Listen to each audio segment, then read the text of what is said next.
Welcome, everyone, to the Change Starts Here podcast. I'm your host, Dustin Odham, and I am so excited to have you here for our new season. I hope you've had an awesome summer. I hope it's been rejuvenating, relaxing. I hope you've been able to connect with people you haven't been able to see in a while. I hope you've been able to hang out and spend time with family or friends and are just coming to this new year refreshed as possible. This season is something I'm very excited about. We're trying every year to this has been it's our fourth season now, and every year I feel like we get better. And the two areas of growth that we're always trying to make impact in are your head and your heart. Every time you listen to an episode with us, we want to make sure it's making you smarter and helping you be more effective at the responsibilities of your job or your personal life. And on the heart side, we want to make sure we're constantly reigniting passion, helping you get over insecurities and challenges in your life so that you can be the best leader for the people in your professional life and the people in your personal life. And so, with that, just want to describe our format again this year. We're going to change up a few things. The order is going to be the same, but we're going to try to make some adaptations. So, first episode of every month is going to be this solo episode, like I'm doing now. As we start into September, we have a theme for the year, which is speed of trust. We're noticing across the country within districts, there's a clamoring for trust content and support on how to build trust within organizations. And so we're going to focus our first episode of every month and then even our questions for our guests around trust. And so our first episode is going to be me doing a solo portion, and then we're going to interview somebody internally in FranklinCovey about the trust content. And so you're getting not just my take, but somebody else who's had a lot of experience with this content in other ways. And so we think that's going to be a great format change. Again, what we noticed last year is our research team is just awesome. They're brilliant. They're so talented. And so we want to make sure the second and fourth episodes of every month are around research topics to help, again, give you insight to make you smarter and more effective at your roles. And then the third episode, we're going to have a special guest. So we're trying to make sure, every once in a while we'll have a thought leader out in the space, but we're noticing that having practitioners here has been a real big help and impact for you all. And so we're going to just continue to have the best practitioners we can find and hopefully give you as much insight as possible. We're going to get better at asking questions around, what got them into education, but also what challenges they've experienced and how they've overcome them, right? That's something that change starts here. Again, we are not scared to fail here. And I don't want anybody who listens to this to ever be scared to fail. You don't want to continue to repeat failure, but you fail forward. You got to take risks to be great. And so the whole part of change starts here is getting great folks to be engaged with us, to be vulnerable, to help us drive insights and, again, continue to get better. So I'm really excited about this season. This first episode is going to be really short and to the point. As you guys know, if you're a loyal listener, there's questions that in every episode that we keep the same. First question is, who are you and what do you love about what you do? And then we end every episode with rapid fire questions. One of those questions is, what's the best piece of leadership advice you've come across recently and that you just got to share with somebody, and why is that? And so today, as we kick off, next month we'll start into our Speed of Trust series. And so today I just want to welcome you back with, I captured about 5 or 6 key pieces of leadership advice this summer that I've just not been able to get out of my mind that I want to share with you and hopefully challenge you as you enter into this new school year. With that, the first piece is, feel free to get out a pen if you want or save it however you want. But the first piece is, we must all suffer from one of 2 pains, the pain of discipline or the pain of regret. Again, I'll repeat these just so you can have them. We all must suffer from one of 2 pains, the pain of discipline or the pain of regret. Now, I would say that most people struggle and suffer. It could be crazy, is that even 90% of people struggle with the pain of regret. They just don't want to have the pain of discipline or experience the pain of discipline.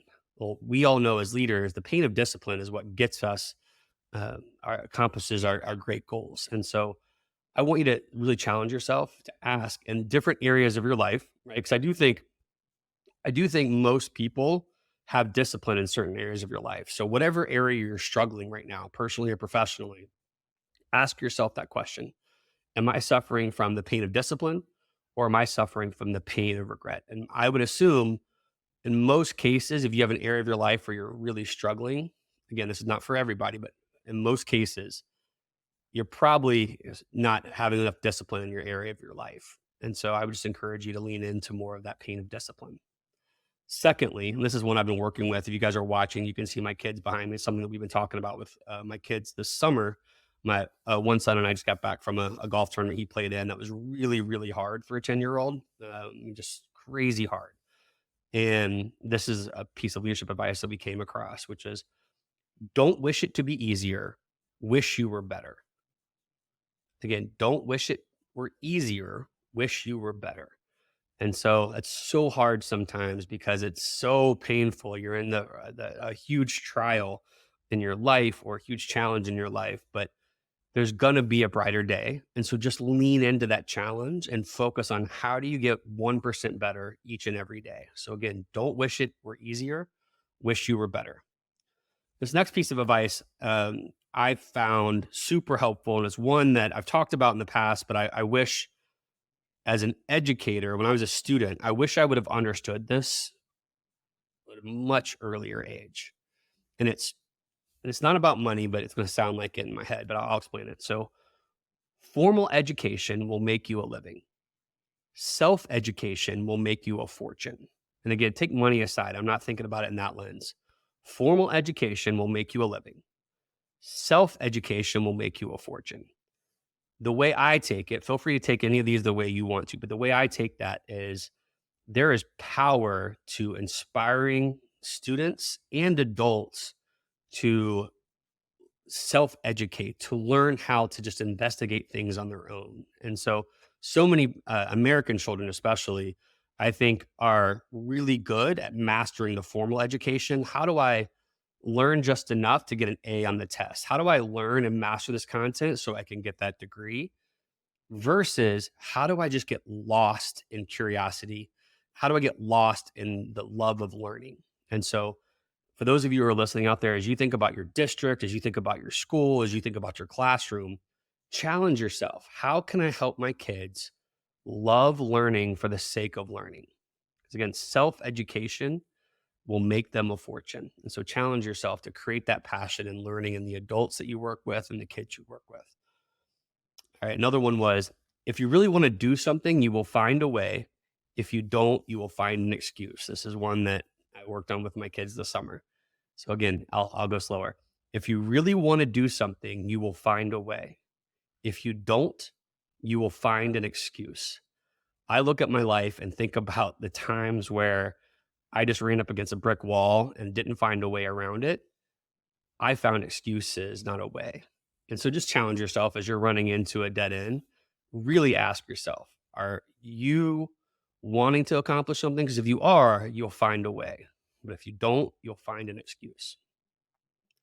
This summer, my wife I think I've talked about her before. She's chief of staff of a school district right now, but she was a former reading teacher. And so we have a very text heavy house. But as sports come on, I am incredibly guilty of having the TV on way too much. And then that opens up our iPads and other things. Again, I'm not against technology, but this quote hit me like a ton of bricks, which is, successful people have libraries, the rest have big screen TVs. Successful people have libraries, the rest have big screen TVs. And as I'm sitting here, I can think about the 3 big screen TVs I have somewhere in my house.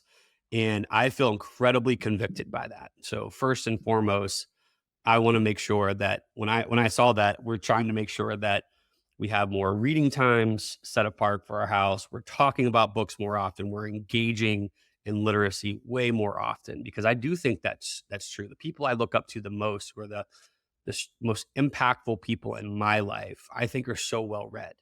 And so just challenge yourself, look around. Again, I love watching sports. I love Netflix. I love a lot of those things. And so this is not an attack on those things, but really just challenge yourself to think, how much of a priority are the big screen TV moments over reading and learning together? And so again, successful people have libraries, the rest have big screen TVs. I thought that was great. I have 2 more. And this is something I want to challenge everyone here. If you are not willing to risk the unusual, you will have to settle for the ordinary. Again, if you are not willing to risk the unusual, You will have to settle for the ordinary. I can't imagine there's anybody listening to a podcast like this for longer than a few seconds that isn't striving for greatness, that isn't striving to have the biggest impact on the people around you. If you're listening, ask yourself, are you willing to risk the unusual? Are you really willing to put yourself in an uncomfortable situation to try to achieve greatness for those around you and to really unlock the potential of the people around you? Push the limits, take chances, risk the unusual. And then the last one, which is one that I can be guilty of sometimes, is, and it's been hit, that's why I saved this one for last. Without a sense of urgency, desire loses its value. Without a sense of urgency, desire loses its value. You have to have a sense of urgency. Again, remember, we are only promised today. We are only promised this moment. And so, really think about, are you operating with a sense of urgency in every aspect of your life? So often I can feel like I'm operating with a sense of urgency with things when it comes to work. But when I think about trying to planning a trip or creating more moments with my family, I don't know if I have the same urgency. I think I come up with, going back up earlier, I think I come up with more excuses than anything else because I'm tired or I've worked so hard. But life is short. We have just today. So again, without a sense of urgency, desire loses its value. Operate with urgency with everything you do, risk the unusual, and lean into this to make a great year. You guys are destined for greatness. I thank you so much for those of you who have been loyal listeners for the last 4 years and allowing me to grow with you all. If you remember, I don't know if you've seen the Talladega Nights Ricky Bobby story, but I would say the first season, I felt like, Ricky Bobby, when he's first getting interviewed, not knowing what to do with his hands. And I still feel that way some ways in my heart, but I feel a little bit more comfortable. And it's really because you all have allowed me to grow with you. And so I hope you're finding these episodes impactful. I hope it's challenging your practice. And I hope every day you're looking in the mirror and think, how does change start here? Thank you for listening. This is going to be an awesome, awesome season. I hope you enjoyed as much as I do, and have a great day.